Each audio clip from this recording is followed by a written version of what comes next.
Bueno, vamos a pasar a la última conferencia del día por parte del estudio Fuertes Penedo.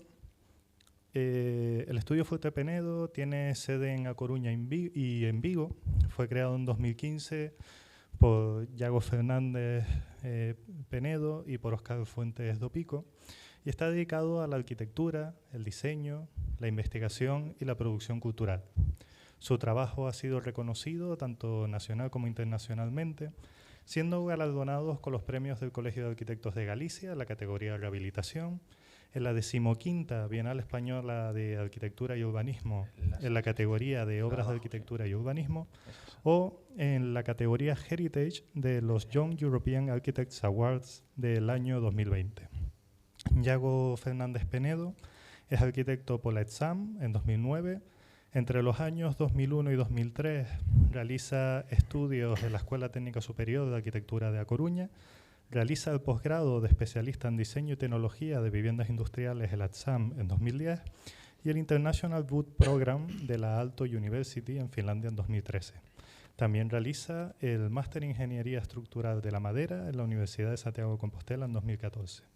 Por su parte, Óscar Fuertes do Pico es arquitecto de la Escuela Técnica Superior de Arquitectura de A Coruña, habiendo realizado estudios en la Academia de Arquitectura di Mendrisio en Suiza en 2006 y realiza el curso Doctor in the Doctorate de la Architectural Association School of Architecture en Londres en 2011.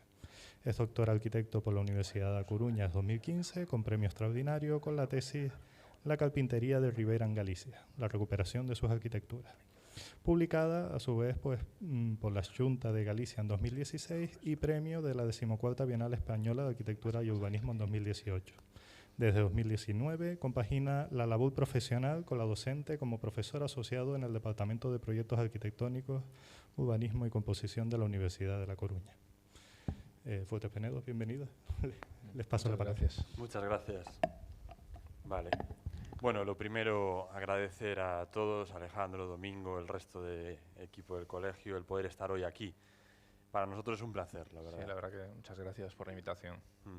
Y traer no solo parte de Fuertes Penedo, sino traeros un poquito de Galicia, ¿no? Que es lo que vamos a intentar contar a través de nuestras obras, porque bueno, es lo que toca también, porque nos estamos ya llevando de vosotros simplemente con aterrizar, tener vuestro clima, ¿no? Y esta presencia ya llevamos un poco vuestro, así que qué menos que daros un poco de nosotros.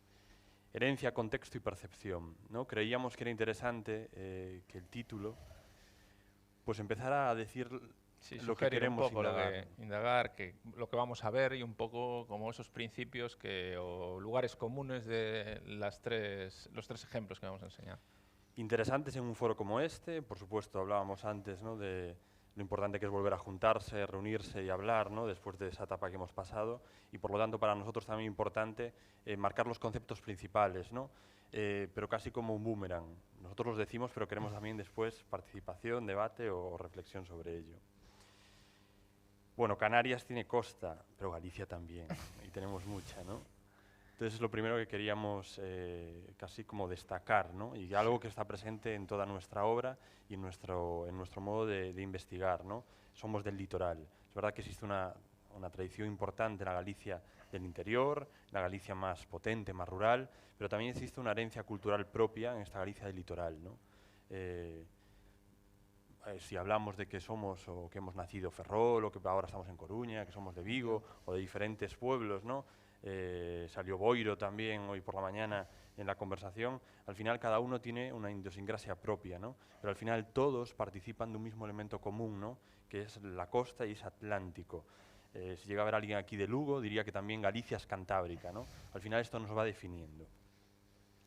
Un poco, esta es la zona de la que están localizadas estos tres proyectos. Bueno, por casualidades empezamos a trabajar en esa zona, bueno, con el primer proyecto que vamos a enseñar y a lo largo de los años, pues la casualidad ha querido que vayamos interviniendo en diferentes localidades que están en esa ría, en la ría de Muros y Noia, que es la ría más alta de las rías bajas o la ría más baja de algunas altas, según algunos, según el criterio. Sí, algo importante de aquí, ¿no? El concepto de ría. Al final, si no habéis estado allí, os animamos a todos a venir, pero es esa particularidad de sentir casi como una piscina, ¿no? Es decir, los bordes litorales son perceptibles desde un lado y desde el otro. Se puede incluso en algunas partes ir, bueno, pues lo que todos Sí, entenderíamos... con marea baja, andando andando, casi, es decir, cuando a hay nado mareas se bajas. entiende, pero eso, andando es más complicado de pensarlo, pero sí, también existe la posibilidad. Y después, bueno, pues existen esas conexiones visuales, ese diálogo entre las diferentes poblaciones, etcétera, que han formado, ¿no? o nos han dejado hasta la actualidad una herencia importante. Veréis que los 3 proyectos, 2 de construcción y 1 de estudio, como decíamos antes, tienen base en esta herencia. Bien, adentrándonos en la ría, ¿no? Destacar localidades como más, bueno, veis aquí, como muros, en esa bocana hacia la izquierda, y después como hacia el interior de la ría, donde ya pues estaría como la desembocadura de diferentes ríos, la zona de Outes, ¿no? Otra de las grandes desconocidas. Pensar que Galicia es una comunidad rica en materia prima. Veréis que los proyectos están relacionados, es decir, la calidad de la piedra existente de las canteras propias también la narran en nuestros proyectos. O la calidad de los montes, ¿no? la materia prima existente en las diferentes tipologías, especies, etc. Veréis que esto es un poco la antesala. Outes se conocía como la Serra de Outes, ¿no? La sierra en este sentido casi como monte, pero tiene un tramo litoral donde era característica esa construcción de embarcaciones y veréis el sentido, a ver si no me equivoco ahora. Flechas. Ahí, perfecto. Bien. La rehabilitación de Miraflores. Fijaros, zona de muros, como os decíamos antes, este primer proyecto, cuando los clientes se ponen en contacto con nosotros y nos acercamos a ver ese pueblo litoral, pensábamos que estábamos, bueno, pues a pie de mar. Sí, en lo que es conocido, que también es un casco histórico protegido con bastante valor, tanto histórico-artístico, que es la Villa Marinera de Muros. Sí. Es una zona muy bonita y que es lo representativo de todo el mundo, pero Muros son muchas más zonas y es al final, a nivel de municipio, es un municipio bastante extenso que tiene muchos pequeños núcleos dispersos que tienen unas identidades totalmente diferentes. La zona de abajo... Sí, si veis aquí abajo, ¿no? Es ese Muros marinero, ¿no? Que ha crecido vinculado al mar, esta zona de galerías, ¿no? Y después la zona de lo que sería el puerto pesquero. Al final, en ellas, en cada uno de estos elementos, hay un lenguaje muy claro. Pero claro, nuestro proyecto no estaba abajo, nuestro proyecto estaba arriba, en la zona de Miraflores. Cambiaba por completo, ¿no? Es decir, es como si estuviéramos hablando de 2 sitios distintos. La vivienda ya no estaba volcada al mar, el carácter de la vivienda era una vivienda industrial, una vivienda que se dedicaba al campo y que por lo tanto daba la espalda al mar para centrarse en el cultivo de cereal, para centrarse en la cría de animales, etcétera, ¿no? Entonces íbamos viendo, claro, parece que a veces queríamos subir casi como de espaldas para ir descubriendo... perdonad. Parece que la vivienda está situada aquí, ¿no? Fijaros que... La derecha es el casco histórico de Muros. Y aunque parecen muy próximos en distancia, para llegar allí el rodeo era enorme. Ahora con el coche no hay problema, pero antiguamente ellos lo percibían como un núcleo independiente. De hecho, es el núcleo de Miraflores dentro del planeamiento y de todo. Al final la cota, ¿no? Es lo que hace esa diferencia. Es decir, el hecho de estar tan elevados en la parte superior y tan pegados al mar en la inferior. Eran casi como poblaciones distintas, ¿no? Nosotros llegamos desde fuera y entendemos que es todo lo mismo, pero no, después veíamos esas pequeñas riquezas. Entonces la zona donde teníamos que actuar tenía una característica propia, el planeamiento la recogía como un núcleo rural tradicional, pero la vivienda no tenía ningún tipo de protección. Para que nos entendamos todos, ¿queremos tirarla? Podemos tirarla, ¿no? Es decir, esto es lo que al final esa normativa nos decía. Pero claro, empezábamos a descubrir esas subidas, ¿no? Esas promenades donde íbamos viendo y íbamos dejando el mar atrás, pero íbamos empezando a percibir, bueno, pues los hórreos, como veis ahí. El acceso trasero a través del núcleo de Miraflores, de cómo las viviendas se van adosando unas a otras y van generando ese núcleo poco a poco, intrincándose entre unas y otras y adaptándose a la topografía. Lecturas claras, ¿no? Que nos empezaban, bueno, pues a reflejar sensaciones y sentimientos que queríamos o que pues, nos iban evocando poco a poco en el proyecto. El mar, cómo se iba percibiendo, pero veis, no No podríamos hablar de que había grandes balcones, sino lo que hacían las viviendas y los hórreos era protegerse de los vientos, era cerrarse, era intentar crear espacios más seguros, más de protección para la gente que vivía y que cultivaba las tierras allí diariamente.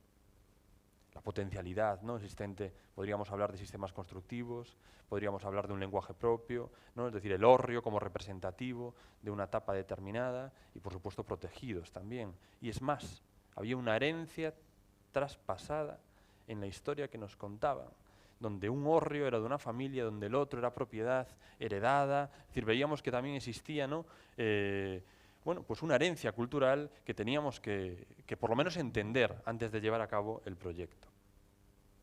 Las diferentes piedras, cómo se iban ensamblando y cómo nos iban hablando. Esa adaptación al territorio, una casa medio soterrada, la otra totalmente expuesta. De un lenguaje constructivo también, ¿no? En un momento determinado cerraban, en otro momento determinado eran estructurales o en otro momento determinado, ¿no?, ayudaban a esa cobertura de cubierta que llegara hasta el final. Lo que os decíamos de la labra, ¿no?, representaba el primer volumen de la vivienda, era de una etapa determinada, la labra, la verdad que hablaba de esas características, y el segundo era de una etapa distinta, ¿no? Eso sí que lo íbamos viendo. Pero la vivienda había llegado así, es decir, al final... Esto era lo que nos habíamos esto es lo que encontrado teníamos. A la hora de la intervención. Los últimos años pues cegaron las pocas vistas que dejaban los vanos existentes, y se había habilitado ese espacio para guardar el tractor y una cuadra para la vaca que cegaba todo. Al final estaba anulando todas las vistas que había en la fachada que daba al mar. Vistas cerradas. Pero claro, teníamos clientes que ya no se dedicaban al sector, ¿no?, al oficio que fue tradicional de la vivienda, y que sí que mantenían una relación con el entorno por parte familiar, pero lo que querían hacer era que la vivienda tuviese más o menos dos puntos claves. Uno, que la luz entrase en toda la vivienda. Querían romper esas ventanas, ¿no?, hartos de casas oscuras, estar cerrados al mar vivido, y que hubiese unas vistas, ¿no?, es decir, que pudieran estar sentados desde el interior contemplando esa perspectiva. Esa perspectiva que era esta, ¿no?, y que éramos conscientes de su existencia. Por lo tanto, a partir de ahí empezamos a reflexionar y empezamos a entender si queríamos tirar o no la vivienda, que era una pregunta que ya teníamos solucionada desde el principio, queríamos mantenerla. Pero se nos la planteaba bastante gente. Sí, ¿y qué hacer, ¿no?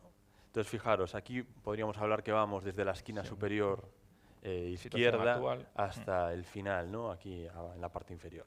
Pues a partir de ahí, primero, entendíamos que los tres volúmenes tenían que percibirse, los dos primeros que hablaban de la vivienda como tal, la de las cuadras y la vivienda que había sufrido muchísimas modificaciones, pero que teníamos que añadirle el tercero, vamos a decir curándolo, ¿no?, casi de todos aquellos elementos que le habían dañado en la última etapa.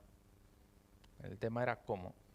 Era claro que era el único punto en el que se podía crecer, porque la normativa incluso permitía hasta las 2 plantas, el resto de volúmenes o se mantenían tal cual o se tiraba y se hacía nuevo, y el tema es cómo adosarnos. Al final encontrábamos que era como un poco la lógica de crecimiento, ¿no?, de ese núcleo. De los dos volúmenes aparecería un tercero que ya estaba en ese lugar, pero lo que hacíamos era repetir casi, ¿no?, esa doble agua, ¿no?, que iba de un lado al otro, y que casi iba haciendo como esa ola que recorrería las tres viviendas. Usar casi la misma tipología, pero empezar a plantearlo desde, no desde un planteamiento mimético, sino de hacer reflejar que es una parte contemporánea, una pieza añadida, y jugar con eso, esa condición. Y después queríamos no solo valorar lo existente, vamos a ver y os mostraremos diferentes piezas que consideramos que tenían que formar parte del proyecto, que hablaban de la historia de la vivienda, sino que tuviese un interior, vamos a decir, actual. Buscábamos una continuidad entre todos los espacios, una percepción de las zonas más públicas y privadas de la propia vivienda, y que al final casi fuera como un circuito interior, donde estuviésemos conectados no solo espacialmente, sino visualmente, sino también estratégicamente, ¿no?, valorando cuando timbran quién entra, cuando está en la planta de arriba cómo se percibe la de abajo, etcétera. Y ahí sí que encontramos mucha complicidad con los clientes, porque reforzaba, ¿no?, lo que iba a ser su programa. Y todo este recorrido que os estamos hablando ahora, atado por supuesto a la entrada de luz y a las vistas, ¿no?, es decir, a la conquista de esa ría de muros. Bueno, el emplazamiento, en la parcela, un poco como esa relación con las edificaciones existentes. Edificaciones y los socalcos, ¿no? Galicia estaba muy dividida, yo creo que aquí también existen, un poco para intentar buscar cotas, y por lo tanto cada una de estas partes nos iban hablando pues, de la historia del cultivo de esos campos, desde la vivienda que en su momento no era propiedad de ellos, que era colindante, desde la posición de los hórreos, desde bueno, pues los socalcos que dividían cada una de las zonas, etcétera, ¿no? Creo que las plantas podemos ir un poco pasándolas, ¿no? Para llegar a la organización, el corte, o el espacio de respeto de cortavientos con respecto a la salida, y después el espacio público de la vivienda, las diferentes zonas de día o comunes que van organizando todo ese espacio de comunicación y de transiciones y cruces entre dobles alturas que dan acceso a las zonas más privadas. No, al final es esa transición desde el espacio exterior, salón, zona más privada de la cocina como núcleo, comedor, subimos, la zona de las cuadras. Un poco organizado según los niveles naturales del terreno. Y llegamos arriba ya como esa linterna, ¿no? Donde al final lo que buscamos es casi abrir toda la vivienda, conectarla, como os comentábamos antes, pero también que ese final descubriese por completo las rías. Sí, las vistas. En secciones es donde más claro se entiende lo que os comentaba Yago antes, ¿no? Es decir, como al final lo que hacíamos era adecuarnos a la topografía existente. Es más, en el tercer volumen hemos dejado el suelo de piedra visto por completo. Aquí ya la axonometría independiente de la propia. Y bueno, creíamos que era un foro también importante para hablar de cómo empezamos esta rehabilitación, ¿no? Cuál fue el proceso de obra y cómo teníamos que empezar primero a demoler. Empezar casi esa demolición selectiva, ¿no?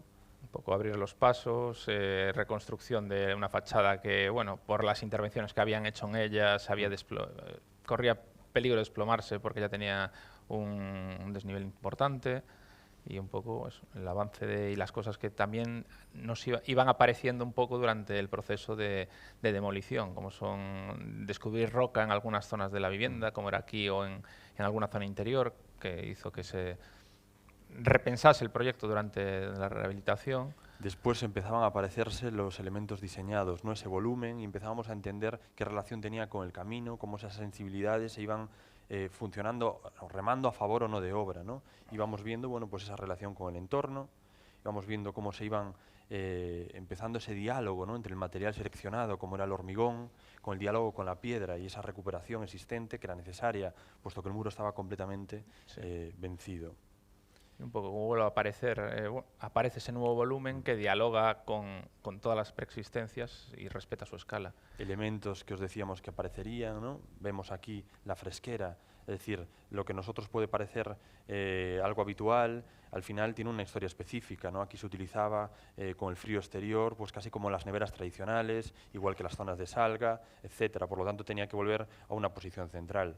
O el suelo noble, ¿no? Cuando la vivienda del 1700, pues al final solo tenía 15 metros cuadrados en donde se hacía la vida, ¿no? Concentrados alrededor de la zona del horno, y creíamos que recuperar estos elementos, aunque sean tipo estos, que muchas veces de primeras pues no se aprecian, pero darle un nuevo papel en la obra lo creíamos fundamental.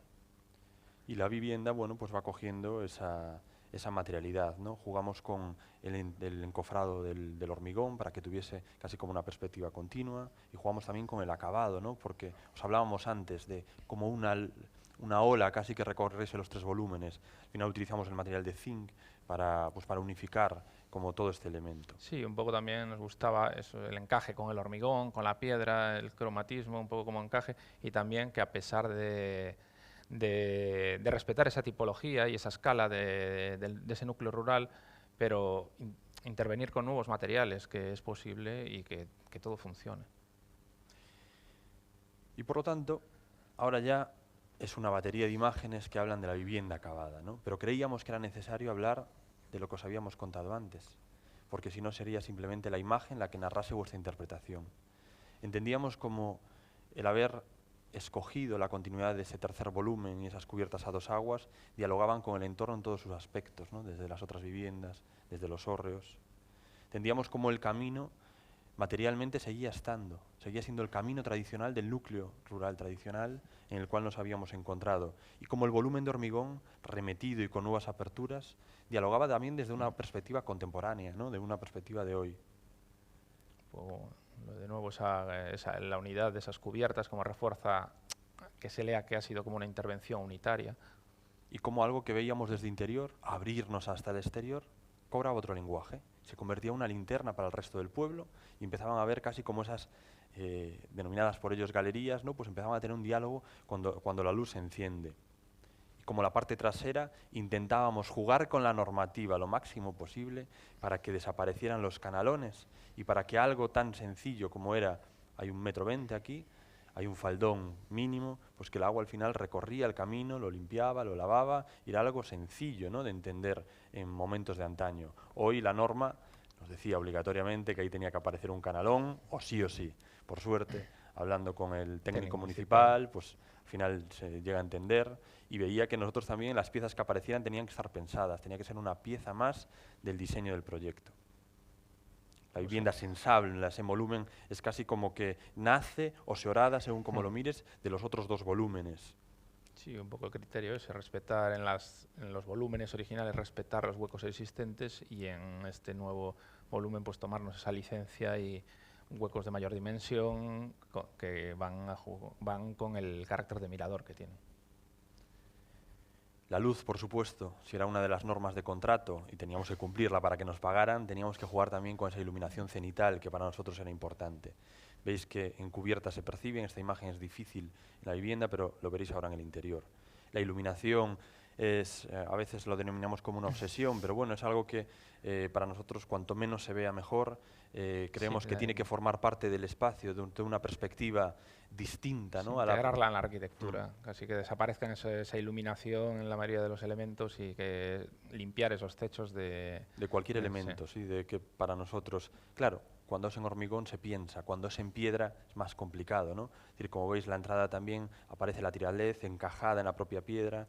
Recuperamos el sistema tradicional de la puerta doble, pero hecha en aluminio. En Galicia es muy típico tener la parte de arriba abierta mientras que la de abajo está cerrada, por simplemente, bueno, pues relación, que no entre ningún animal, etcétera. Y veíamos cómo ya, conforme vamos adentrándonos en la vivienda, tenía que haber ese diálogo también, ¿no? Y como la parte más privada, que llegasen hasta la entrada, tenía que empezar a hablar con ese espacio a doble altura, donde hablamos de un salón más público, conectado directamente, ese muro se abre por completo, pero conectado con el salón privado, más de ellos, más se conecta con las vistas. Mirador, Mirador, que no veis nada ahora, pero volverán las... pues falló, no, fuente, sin señal. Ahora, ahí. Y después elementos que os decíamos, ¿acordáis que acabamos de hablar de cuando la vivienda original tenía ese pavimento donde eran simplemente 10 metros cuadrados? Pues al final se trabaja con los grandes canteros que aún tiene Galicia, se modifica y forma parte de ese dintel central en la zona del salón que comunica, ¿no? Casi con, bueno, pues como un cuadro más de esa pared, ¿no? Una vez que se entiende como tal. Pues sí, la conexión de los espacios, del comedor con la cocina, casi al final todos los espacios comunes están comunicados entre sí, o bien a través de esas medias alturas, dobles alturas, y un poco la madera que va uniendo todo y va jugando en su disposición con las direcciones del encofrado. Fijaros, igual que arriba, ¿no? Pues en la parte de abajo. Girando la tabla en función de esas direcciones. Y después algo que para nosotros era importante, ¿no? Es decir, cómo la luz, conforme iba entrando en ese gran óculo que teníamos, ahora veis aquí uno construido, pero pudimos llegar a haber hecho 15 o 16 pruebas distintas, ¿no? Pero que al final bañaba todo, ¿no? Y desde la cocina se percibe, desde el pasillo se percibe, conforme va subiendo, o en la zona de la biblioteca de ellos, más privada, al final la luz va marcando pues, el posicionamiento a lo largo del día, ¿no? Y va generando una estancia tranquila, ya sin vistas, que lo único que hace, bueno, pues es animar al diálogo, ¿no? O al hablar o al tomarte tu chupito después de comer, ¿no? Que es un poco la puerta del final del recorrido, que se mantuvo como espacio de almacenamiento. Que se ve a la izquierda, era la antigua cuadra de los cerdos, que se dejó tal cual, que eran unas losas grandes de piedra, y el suelo que es roca directamente tallada, incluso para la evacuación del agua, con los canales para la evacuación de agua. La luz, ¿no? Como va marcando, el interior, cómo va moviendo, el horno que se dejó casi, bueno, yo creo que en la siguiente. En la siguiente se ve más, sí. Ese gran óculo que se va cambiando el espacio según va pasando el tiempo. Y ese gran espacio que os decíamos antes en el plano, ¿no? Es decir, como cuando llegas arriba ya percibes y entiendes todo ese espacio. Y un poco. Y ese recorrido abierto, pero dividido a la par. Dividido porque las subidas y las bajadas, ¿no? Sí, el juego de la sección te ayuda como a diferenciar, sí, que aunque todo está unido, pero sí que los espacios se entienden de manera diferente gracias a ese juego con la sección, con esas vistas cruzadas y con, bueno, los pasos. Aquí llegando a ese espacio mirador superior, que de este lado a las vistas, incluso jugando con la dimensión del hueco para darle un carácter diferente al de la derecha frente al de la izquierda. Uno pensado para sentarse, para abrir la ventana, incluso para poder fumar, en este caso es una circunstancia del cliente, mientras que el otro es para estar sentado, para ver, ¿no? Y desde la misma posición, y al final conseguíamos, fijaros los hórreos, ¿no? Abajo, que estuvieran presentes también en todo momento, desde una perspectiva de ayuda y de respeto en la parte inferior, es decir, se llega, tapan de los vientos, la vivienda no está abierta, mientras que arriba estás contemplándolos, ¿no? Por completo. Y el paso a la zona más privada, que es la habitación de los propietarios, pero... Y a su baño, que ya tampoco ponemos imágenes, que es como la zona más de... Y esa zona como del acceso a través de esa ventana, que era la posición que tenía en la fachada original, que al incorporarse a la vivienda, y da ese aspecto de que desde que sales de la habitación eres consciente de esa vista cruzada hacia el mar, percibes el salón... Y percibes todo, ¿no? También cuando te viene familia que no quieres ver, y entonces, como decía él, pues lo percibo y me meto para adentro, ¿no? Pues también se ha conseguido.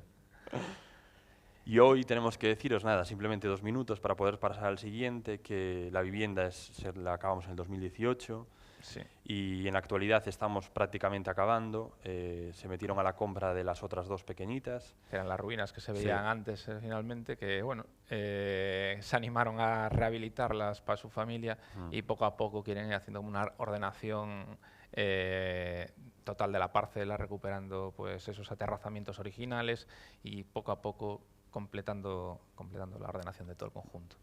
Y estas fotos de hace poquito que la trajimos con abrigos, porque es de donde venimos, pero bueno, intentamos jugar con el mismo lenguaje. Sí, como funciona al final como un conjunto en lo alto y empiezan a dialogar entre ellas y eso, como un pequeño núcleo.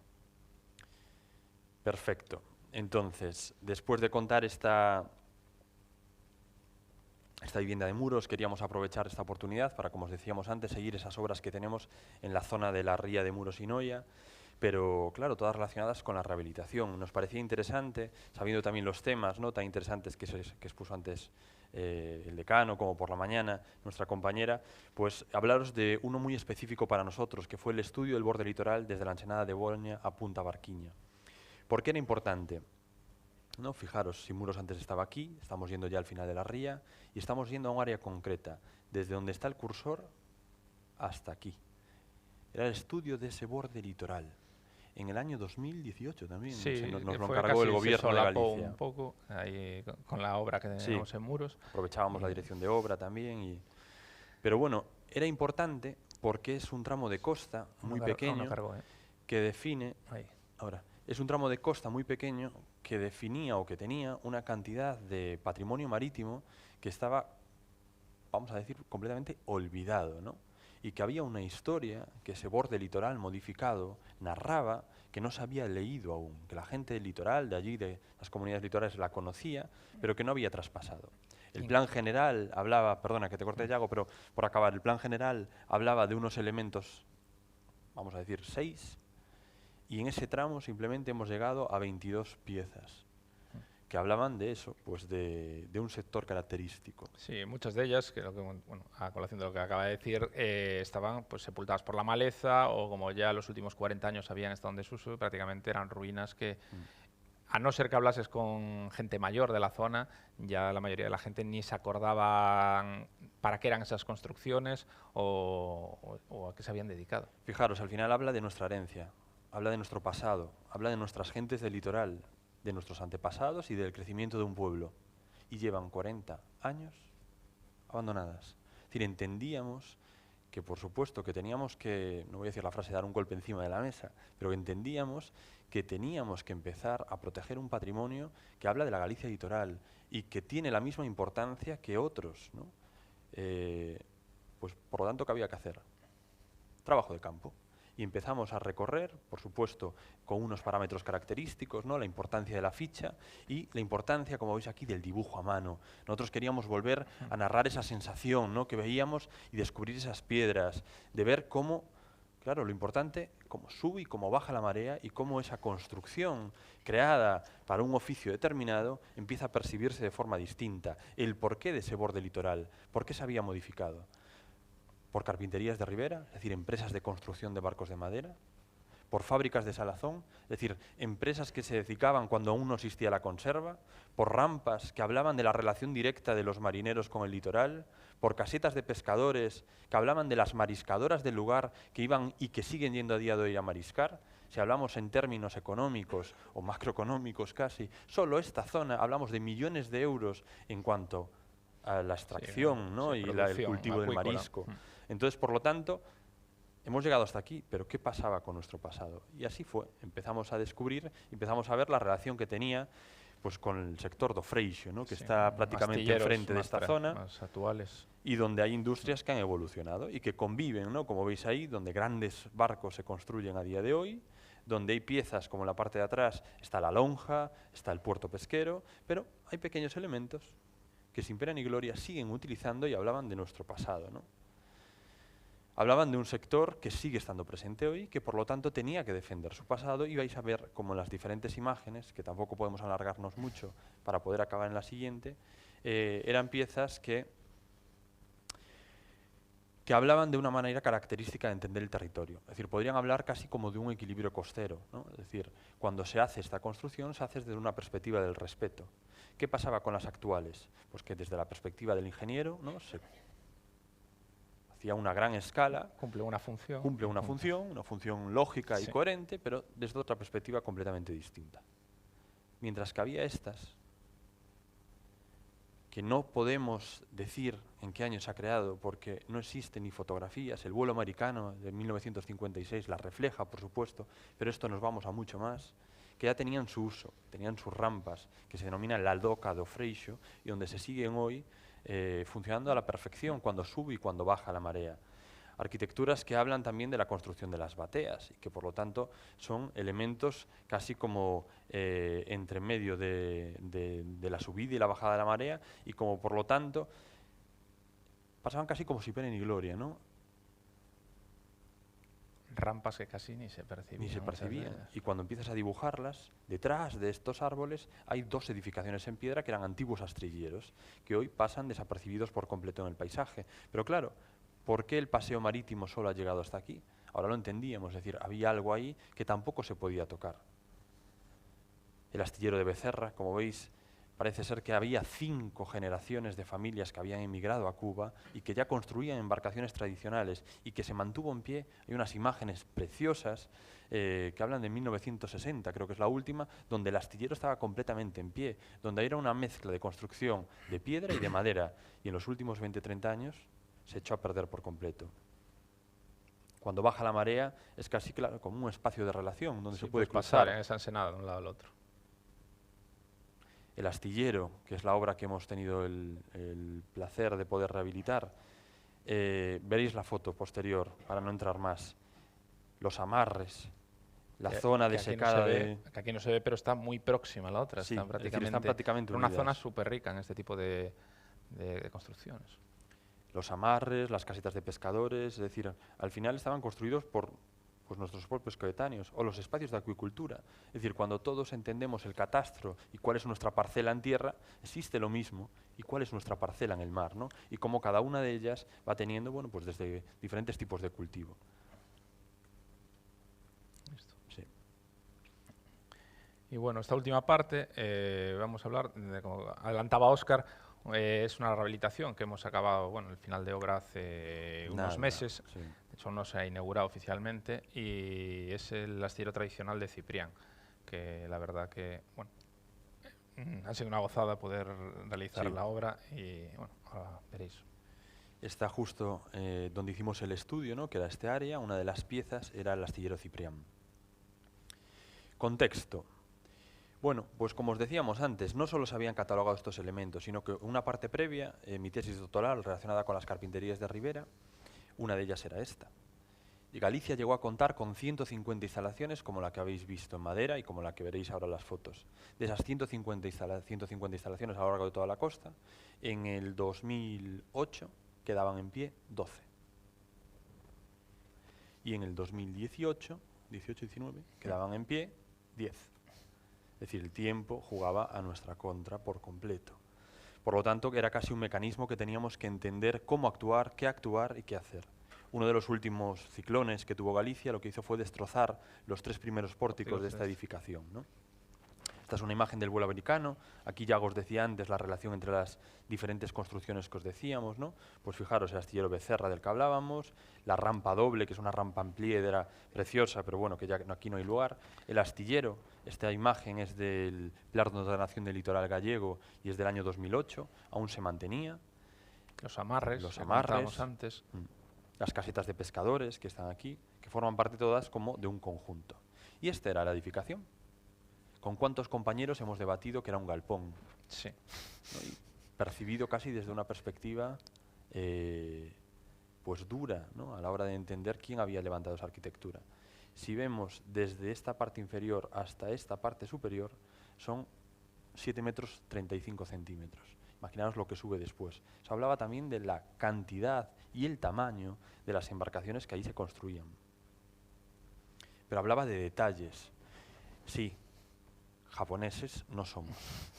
Pero hablaba de un saber hacer, hablaba de una arquitectura creada por los carpinteros de Ribera, donde lo único que importaba es que la embarcación fuera perfecta. El edificio era secundario. Para ellos el detalle constructivo muchas veces era un trasvase tecnológico de la construcción de la embarcación a la edificación. Es que cuando la veíamos y cuando hablábamos con ellos, me acuerdo en la etapa de la tesis doctoral de decirles, pero es que lo que tenéis aquí son joyas. Entonces me lo decían en gallego, fillo, o que quiero hacer son barcos. En plan, yo lo que quiero hacer son barcos, el edificio me da igual. Pero claro, teníamos que entender el valor que ahí residía, ¿no? Incluso a nivel tecnológico, o que posibilitan que, aunque no son detalles puros, ni, como decía Óscar, una refinación, pero, por ejemplo, permitía que este astillero no tuviese ninguna rigidización en el sentido transversal, ninguna cruz de San Andrés con esas dimensiones y ni con esa altura, que normalmente en construcción de madera es algo impensable. Y era gracias a, bueno, la veréis, a una solución que el propietario de este astillero había realizado seguramente para ir apañando problemas que iban encontrando, pero que es de los pocos astilleros que había llegado, yo creo que en pie, de los 10, igual uno de esos detalles era de los que lo posibilitaba. Y claro, yo me acuerdo, bueno, tantos viajes que hemos hecho a verlo y hablar con la gente de allí y venir también, pues nosotros con intentar buscar una arquitectura pulcra, ¿no? Que hable de nosotros, que hable del material, pero que solucione, etcétera. Y aquí de repente, fuera prejuicios. Es decir, daba igual si estaba mejor o peor hecho. Daba igual el tipo de madera, porque convivían varios. Daba igual cómo estuviera la calidad de ese hormigón creado. Pero el conjunto es el que tenía el valor, es donde residía la potencia de todos. Incluso hasta maderas como son demonizadas muchas veces en Galicia, como es el eucalipto. Gracias al eucalipto están estas construcciones realizadas por el porte que tienen, la dimensión, la facilidad que tenían de acceso al mismo. Bueno, pues el tiempo pasó y eso, yo he tenido la posibilidad de verlo en plenas condiciones al inicio de la tesis, pero ya en el 2017, creo que fue, o 18, ya no me acuerdo muy bien, pero los últimos temporales empezaron a destrozarlo. Es verdad que poco a poco ya había casi como una conciencia social en cuanto a estas construcciones, que yo creo que va en aumento, cada vez hay más gente investigando sobre ellas, nosotros mismos también, hay una evolución, desde Galicia se está llevando a cabo también ya un plan de la cultura marítima, es decir, se va avanzando entre lo privado, lo público, etcétera. Pero bueno, había que actuar rápidamente, ¿no? Si no, el astillero ya no iba a vivir mucho más. Pasa a manos municipales, lo compra, y después de un proceso burocrático de locura, porque hay un problema entre costas del Estado, entre patrimonio, entre la propia propiedad municipal. Entonces, bueno, medio ambiente. Si nos da tiempo, vamos viendo que yo creo que vamos bien, pues os iremos contando alguna historia. Pero nos gustaría empezar, volvemos a repetir, ¿no? Haciendo honor a este foro, por el propio proyecto, ¿Qué pretendíamos hacer? Bueno, pues una imagen 3D, veis aquí, era casi tocar lo mínimo posible. Limpiar esos añadidos de, bueno, que igual ahí no se aprecia, enseñar en el anterior, la zona de la edificación caseta, anexa, las casetas anexas y pequeños añadidos que le habían realizado los últimos años y que creíamos que desvirtuaba un poco ese conjunto a la hora de relacionarse con ese entorno. Y poco más. Entonces, por lo tanto, el proyecto parte también de entender cómo se llegaba allí, ¿no? Es decir, cómo había varias piezas, el astillero que os decíamos aquí, Becerra, la rampa doble creada en piedra para la bajada de las mariscadoras o esta plataforma de trabajo con el propio astillero. Al final lo que intentábamos hacer era que el pueblo volviese a tener una nueva instalación, donde no solo convivan la recuperación y construcción de embarcaciones, sino que se convierta en el Museo de la Carpintería de Ribera, es decir, de la construcción de embarcaciones de madera. Por escrito no podíamos poner esto específicamente. Entonces intentamos jugar también con lo que hasta dónde se podía. ¿Por qué? Porque hoy, claro, al pasar a manos municipales ya no va a poder ser una empresa nunca. Pero ¿cuánta gente hay en nuestro litoral que sigue reparando pequeñas embarcaciones? Pues al final lo que se busca es que el propio edificio, de una manera, vamos a decir, sostenible, sin necesidad de que lo abra alguien, sin necesidad de que tenga las luces encendidas, al final trabaje para la sociedad, dé un espacio de cobijo y la gente pueda seguir recuperando las embarcaciones. Con las asociaciones locales, algunas que había de esa recuperación, un poco eso, ver qué espacios le podrían servir sin perder ese otro uso y que al final pueda compatibilizar esas dos actividades. Y después que este recorrido, como veis, esto está una cota, bajamos por la rampa hasta llegar al mar, se traslade también al interior del museo y se convierta casi en un circuito donde entras, percibes la primera sala, continúas con la segunda sala y acabas en la tercera con las vistas al mar y los elementos claves de la carpintería de Ribera que intentábamos introducir, es decir, la sierra de corte donde se cortaban los grandes troncos para la construcción de la embarcación o el motor que veréis después. Entonces el proyecto tenía que entender no solo a nivel qué atmósfera queríamos trasladar, no solo a nivel de qué características, ¿no?, que queríamos que tuviera este espacio, sino cómo estaba. Empezamos un proceso de dibujo arduo, pero que bueno, lo pasamos bien también, viendo qué pórtico había caído, viendo qué consecuencias podía traer eso. Los espacios añadidos que había a lo largo de los tiempos, eliminándolos. O esos alzados que, bueno, que se habían aumentado como bien habían podido, y incluso la relación... Hasta esta parte era piedra, ¿no? Y lo que dice Yago ahora, aquí hubo un incremento de construcción en madera que se hizo desde una perspectiva muy sencilla, que nosotros, bueno, pues tomamos, sí, es verdad, una mezcla entre ladrillo, madera, y lo que hemos hecho es continuarlo en piedra, un poco para continuar con esa parte noble. Incluso la relación que tenía con esos eucaliptos que ya no están, por motivos ajenos a nuestra voluntad, pero que lo que nos contaban familiares del propietario, que incluso los había plantado el propietario para protegerse de los vientos. Es que hoy hablamos de sostenibilidad, pero es que antes aquí también la había. Es decir, tenemos que construir embarcaciones de madera, el terreno es nuestro, plantamos eucaliptos que después podamos cortar que crecen rápido. Porque no todas las partes del barco, las nobles, ellos sabían que tenían que ir al monte y escoger específicamente qué pieza cortar para la construcción de ese barco. Pero el resto podía ser perfectamente utilizable el eucalipto. Pero claro, bueno, pues luchamos hasta donde pudimos, pero la filosofía ahora es que todos los eucaliptos fuera de la costa, pues todos se van, pues se fueron. Quedaron 2, por suerte. Sí, menos mal.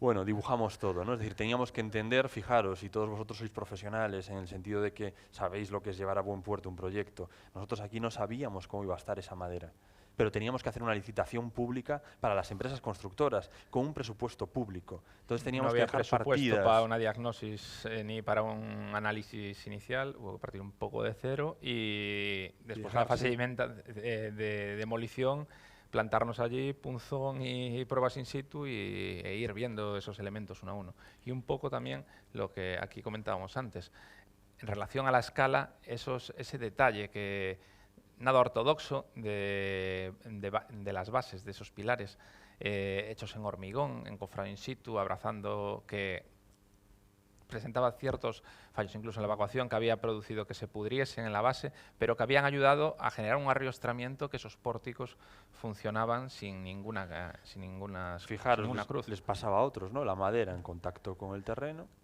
todos sabemos lo que sucede. Y en este caso lo que habían hecho era salvarla, ¿no? Y crear esa base de hormigón de una manera casi muy libre también, donde que utilizaban el propio pilar como encofrado perdido y generaban, bueno, pues una riqueza que se iba repitiendo. Entendíamos que tenía que estar en el proyecto también y por lo tanto hemos dibujado todas, hemos medido, ¿no?, hasta todos los detalles. Simplemente que teníamos que hacer algunas pequeñas introducciones, porque claro, en aquel momento el carpintero de Ribera no tenía un seguro de responsabilidad civil sobre que iba a actuar con la obra y nosotros sí. Entonces, bueno, pues ya había unas características estructurales. Sí, mejorarlos igual, de cosas que encontramos que no evacuaban el agua, pues el nuevo elemento pues lo planteamos un poco elevado para que el agua que entrase pudiese evacuarse y seguir ventilando la base del pilar y que garantice la durabilidad. Bueno, el astillero estaba datado, había pues, una concesión administrativa en el 1940, ya había documentos que hablaban de él en el 1910 e incluso bueno, pues estaba unos años antes en la entrada del río, a finales del 1890, con familiares. Siempre era algo muy común en Galicia, ¿no?, esta generación. Por lo tanto, ¿qué hicimos? Que muchas de las maderas que veíamos que estaban perfectas, clasificarlas también, ¿no?, estudiarlas, dibujarlas y ver cuáles de ellas iban a poder reutilizar en obra. Sí, investigar también eso, registrar el sistema constructivo que habían utilizado un poco para después intentar asimilarlo o reinterpretarlo. Había maderas que hablaban solas, hablaban cuando la tocabas, parece que la escuchabas y aún escuchabas el sonido de cómo se construía la embarcación, es decir, tenían una identidad propia, ¿no? Entonces intentamos que estuviesen. Las piezas claves como la sierra y como el motor tenían que estar. Comentaros del motor que en el año de la creación de la patente, este motor se llama Ayón, que es Noya al revés. Noya al revés. En el mismo momento, a nivel europeo, convivían dos patentes, una patente alemana y una patente gallega, que era esta. A día de hoy, pues la empresa alemana funciona a la perfección y la empresa gallega ya hace muchos años que dejó de estar funcionando, ¿no? Entonces, bueno, existen tres elementos. Uno estaba en la Escuela de Navales en Madrid, otro en la Escuela de Navales de Ferrol y dos en dos museos. Ya no quedaban más motores Ayón, pero este aún tenía el suyo, cerrado con una, iba a decir, portiña, una puerta pequeñita de madera y sin más, pero se mantenía. Entonces tenía que volver a recuperarse y a estar en la posición que era la suya. Un elemento que para nosotros nos parece interesante es que veáis la sección, ¿no?, algo que sucede también en la vivienda de muros. Hemos intentado jugar no solo con esos recorridos, como os decíamos antes, sino también con esa espacialidad interior, ¿no?, esas dobles alturas que van definiendo diferentes espacios. Un poco ese sistema de la fachada, reinterpretándolo en la nueva solución para recuperar de nuevo y ver cómo poder recuperar, que nos dé juego a poder que convivan madera nueva y esas la madera recuperada en ese sistema y que nos permita esa flexibilidad al colocarla. Claro, rehabilitación del patrimonio. No parece fácil, ¿no? Para que después... Entonces llegó el proceso de obra. Y aquí es donde, pues, cada día teníamos un sentimiento encontrado. Yo a veces, no sé si porque la parte de investigación me dejó algo tocado también, pero es como que decía, lo estamos perdiendo, es que lo estamos perdiendo. Pero bueno, entendíamos que era algo que iba a ser un momento determinado, ¿no? Al final lo que estábamos haciendo era desmontándolo, clasificándolo por partes para darle una vida mejor. Lo que hablaba antes Yago, partes que eran superfluas, que sí que se habían generado pues, en otra etapa más reciente y que no tenían tanto sentido.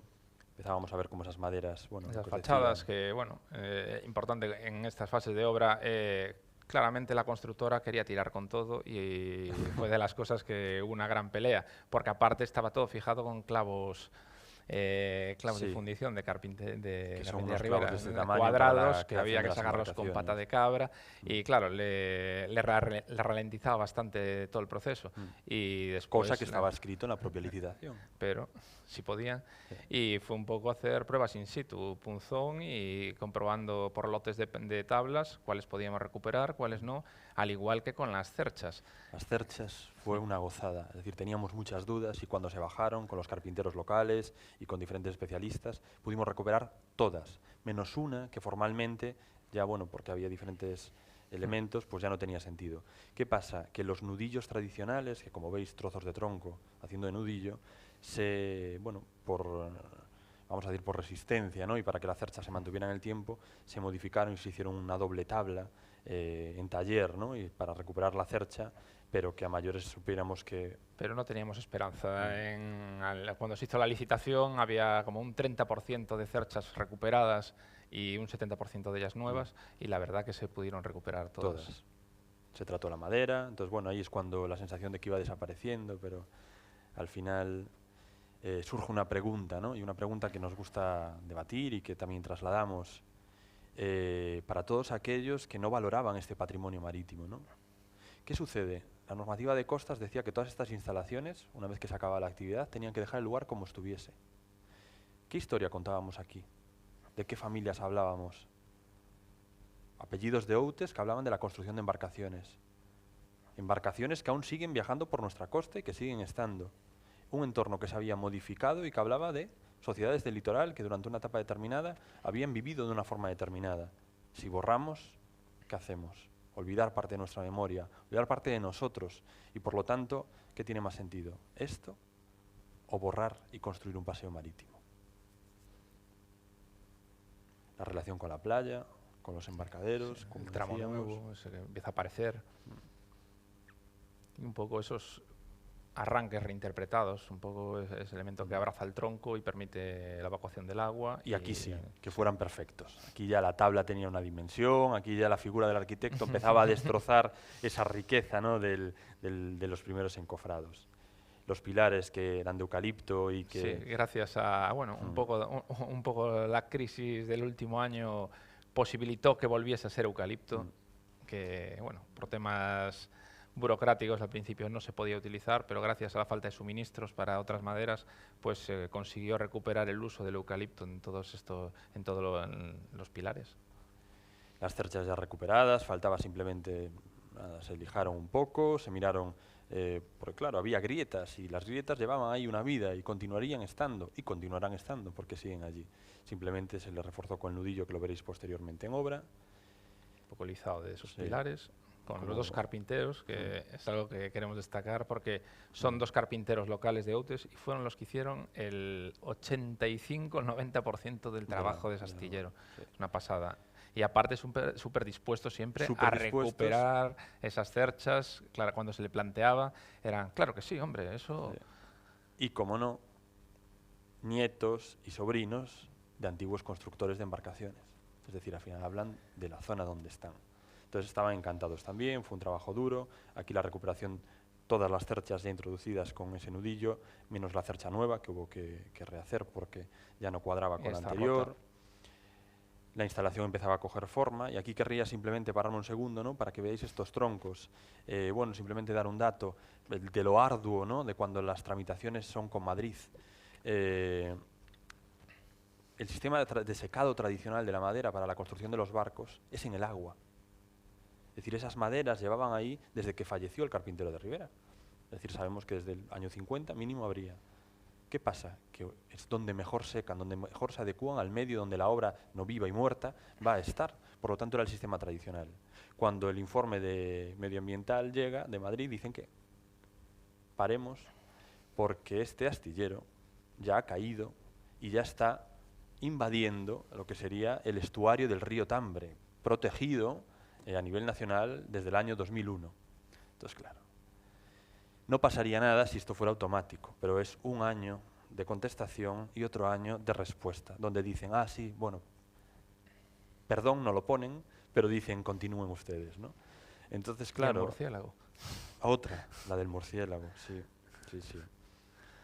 Bueno, el astillero va cogiendo forma, va cogiendo fuerza. Introducíamos diferentes elementos para intentar que el pilar fuera casi lo más exento por el mismo, ¿no? Fijaros que son como una especie de corsés que al final en ménsula. sí, y que al final en la parte que toca con el hormigón lo que hicimos es volver a utilizar madera, ¿no?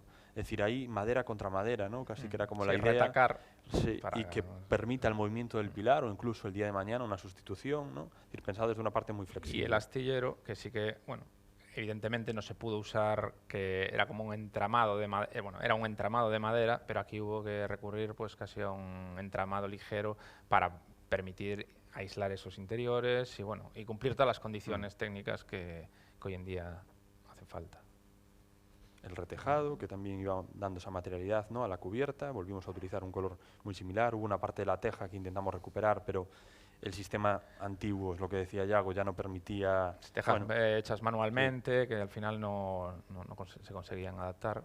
Y por lo tanto el estado final, ¿no? Al final el astillero sigue estando en ese entorno y nos habla del pasado, ¿no? de esa construcción que hoy es presente, es decir, se siguen construyendo embarcaciones.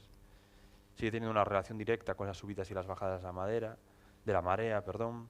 Al final es como, por eso decíamos antes, como una plaza cubierta, ¿no? La gente puede acceder ahí perfectamente, no solo a bañarse, no solo a pasar la tarde, sino también a reconstruir embarcaciones. De hecho, será uno de sus futuros usos, que bueno, durante la obra y el proyecto se trabajó que sea como un espacio público que el Concello de Outes utilizará para hacer celebraciones o partes de las fiestas ahí. Está muy cerca de Santiago, es decir, a escasa media hora, y tiene una puesta de sol impresionante. Entonces ya hablaban, bueno, pues de diferentes nuevos usos. Y una playa la muy playa próxima, de Broña, que es la playa Santiago, le llaman. Pequeños conciertos, que si, ¿no? Cata de cervezas en momentos determinados. Bueno, al final ves que todo puede convivir, ¿no? Que nada está prohibido. Como la pieza del motor, ¿no? Vuelve a recuperarse, construida un poco la única licencia a nivel exterior que nos tomamos. Nos hemos tomado. Cuando en hormigón, como ese valor escultórico de esa zona, de esa parte de la obra. Un poco la aproximación por la parte trasera. Y los eucaliptos que han resistido, que se salvaron. Que siguen dialogando con el astillero. Como ese camino, vamos llegando y se va percibiendo una cota, pero al final jugamos también con espacios en el territorio, ¿no? Unos bancos de piedra, en este caso, nos potencian ese giro para llegar después a la edificación y que sin más, ¿no? Ahora, por supuesto, esto estaba recién acabada la obra, ahora el verde ya está más conquistado. Se ha hecho una replantación, bueno, con especies autóctonas, con carballo, con roble gallego y en esas zonas. Mantuvimos la parte inferior con las maderas tradicionales. Había una persona en obra rehaciéndolas, retocándolas y volviéndolas a introducir, mientras que la parte superior, bueno, pues sí que hubo que al final introducir pino, ¿no? Pino tratado en autoclave, y luego también utilizando un poco esa estrategia, como hay ese doble plano, utilizar el nuevo, la mayoría del de delante es del antiguo, la nueva madera se ponía detrás y la madera recuperada, que es más expresiva y con una directriz nada regular, pues se ponía en la parte de delante para así conseguir aprovechar el máximo y no tener que adaptarla. Debates que fueron de programa, pero es verdad que el Concello de Outes en este caso estuvo muy abierto. Es decir, esto es una terraza, ¿no? Con unas vistas impresionantes a la ría, pero no era el uso de esa terraza, ¿no? Y realmente era un elemento más para la construcción de embarcaciones. Desde la planta de arriba salía el carpintero de Ribera y tenía la embarcación más cerca, ¿no? A una cota. Por lo tanto, entendíamos que no podía haber barandillas, que no podía haber, bueno, pues ningún elemento que hoy estamos obligados a cumplir, como es lógico. Por lo tanto, tiene un carácter privado 100%, simplemente se puede salir ahí con mantenimiento, ¿no? Que era la idea, ¿no? Es decir, desde abajo se percibe también muy bien. Como esa nave empieza a tener la fuerza que ya tuvo de antaño, casi como esa embarcación al revés, ¿no? Las cerchas ya estaban, la madera, etcétera, los elementos de hormigón. Y el pavimento simplemente una tierra compactada, porque era, bueno, lo que era la preexistencia y que nos parecía lo adecuado en un entorno como este, un pavimento blando que siga permitiendo el drenaje y se adapta a la perfección a lo que se puede desarrollar ahí.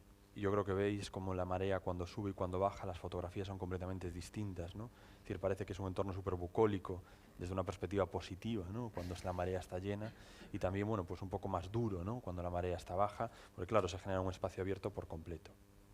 Un poco esa entrada, marcar la entrada, que bueno, la geometría un poco existente, pero casi acusando ese pliegue para casi solo con el material hablar de esa entrada. Que la puerta no estuviese, solo cuando estuviese abierto se vería esa puerta abierta. Y que funciona a la vez como rótulo y cartel del espacio. Y después se entra, ¿no? Una zona de exposición que narra la historia de la carpintería en la izquierda, se da la vuelta, ese diálogo, ¿no? Entre la piedra de ese muro, pero también ese interior trabajado en madera, ya una madera puesta y pensada en proyecto, diseñada desde una perspectiva en vertical, que juega con una altura determinada y que nos habla espacios que al final se va a estar bueno, pues potenciando también el sector, pequeñas conferencias, etcétera. Sí, charlas pequeñas, colegios, hablando del oficio tradicional, un poco. La entrada de luz, igualmente, en este caso teníamos en proyecto un lucernario, pero a lo largo de la obra veíamos como la ventana tradicional que estaba a la altura de la primera planta. Casi pegada al lucernario, sí, ya hacía la misma función y por lo tanto decidimos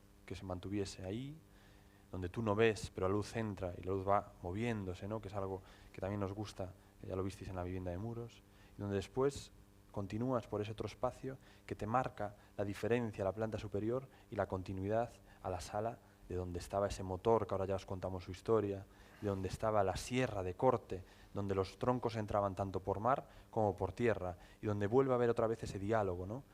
Las zonas grises, tamizadas para recibir la herramienta. Queríamos sí, escapar. La cartelería y todo eso, dejar previstas esas zonas para que la rotulación y todo eso esté en esa zona más controlada y ya dejarlo previsto y que después no haya que hacer muchas modificaciones cuando se entre a hacer el museográfico. Esa relación con el exterior, la entrada para que también el edificio contase fácilmente cómo era la actividad, ¿no?, en su momento. El detalle que hemos conseguido, como ya nombró antes Yago, también gracias a los carpinteros. Todos sabemos lo que es dibujarlo, ¿no? Pero lo que es estar en obra es otra cosa, ¿no? Y llegar a tantos que hay aquí, pues era porque ellos al final formaban parte, ¿no?, de esa obsesión de que obsesión. la tabla fuese bueno, no la misma evidentemente, pero sí que esa continuidad se leyese en todo el plano hasta arriba. La parte de arriba, que es privada, como os decíamos, ya va a ser simplemente para el y propio fue personal también del una concello. decisión un poco de proyecto, una para albergar las instalaciones que están ocultas detrás de esas tablas y tal, porque hay un sistema, hay recuperador de calor, hay todo lo que manda la normativa, pero conseguimos que a través de los foseados y de esa rejilla que no se vea nada, es una obsesión que tenemos de intentar siempre que no se manifieste todo ese sistema que cada vez es más grande. Tuvimos hace poco llamada a la interventora, pero vamos a ver, entonces el sonido ¿dónde está? También oculto. Sí, vale, pues voy a tener que mirar, claro, porque al final, bueno... Y pues esta planta que fue un poco también decisión, porque tampoco era mucho lo que al final quedaba, hay un despachito que se entra por ahí, y después ya el balcón que se ve esa doble altura, pero fue una decisión también de proyecto de no dejarla al acceso público, porque entonces ya nos obligaba pues, a un ascensor que no creíamos que tuviese sentido todo esto, y decíamos dejarlo como zona de instalaciones y mantenimiento para el personal que trabaje ahí. Y que también tuviese un control, ¿no?, desde arriba, pues por si viniera alguien y pudiese estar percibiendo la planta de abajo. Hablaros de detalles, sin más, para poder acabar en los 3 minutos que nos quedan. Pues esa revisitación de ese elemento, pues al final eso, como decíamos, como el abrazar con esos brackets, que cómo puede llegar a bajar el agua y cómo se percibe la historia en las tablas también, ¿no?, que es relacionan directa con las que son nuevas. Cómo mantuvimos también los muros hechos como el carpintero había decidido en su momento. Como veis, el ladrillo pues formaba parte, pues sigue formando parte. Cómo introdujimos un banco, ¿no?, con algo que para nosotros era importante, una fuente, también el hecho de poder abrir el grifo, poder estar allí, percibir el agua desde otra perspectiva. Incluso, ¿no?, para cuando eso se utilice por futuras asociaciones de carpintería de Ribera que puedan tener un elemento para tomar agua y para dejar esas cosas previstas, que no un poco el cambio de este era un pilar que en principio se hincaba en el mar, sí que lo planteamos como salvar la cota máxima que lleva el bar un poco para el mantenimiento, para el futuro, y garantizar que eso no suponga un hándicap en el futuro mantenimiento del edificio. Y fijaros, ¿no?, que recuperamos elementos clave, ¿no?, como esos casi arriba coronas, sí, esas coronas, brackets también, pero de otra perspectiva, ¿no?, que ya estaban en el original. Como cuando bate el agua, ¿no?, que para nosotros era casi en este sentido de que suba también por el propio hormigón y en la parte del motor, que bueno, estábamos como muy preocupados por este detalle y creemos que al final, bueno... Sí, aunque era el único que, como que esa licencia, pero que no estropease, hubo bastantes materiales y otro, y al final, bueno, un poco por nuestra creencia con el hormigón, ese valor como escultórico, esa pieza nos gustaba. Y al final escogemos también, bueno, pues una imagen de cierre, ¿no?, no solo de la conferencia, sino no solo de esta obra, sino de la conferencia puesta por nosotros aquí hoy, porque definía mucho, ¿no?, define un sector vivo que ha evolucionado y que sigue trabajando y yendo al mar, que define una identidad propia, pero que también ahora defiende el pasado y recupera de dónde es su base, ¿no?, de dónde viene su herencia. Muchas gracias.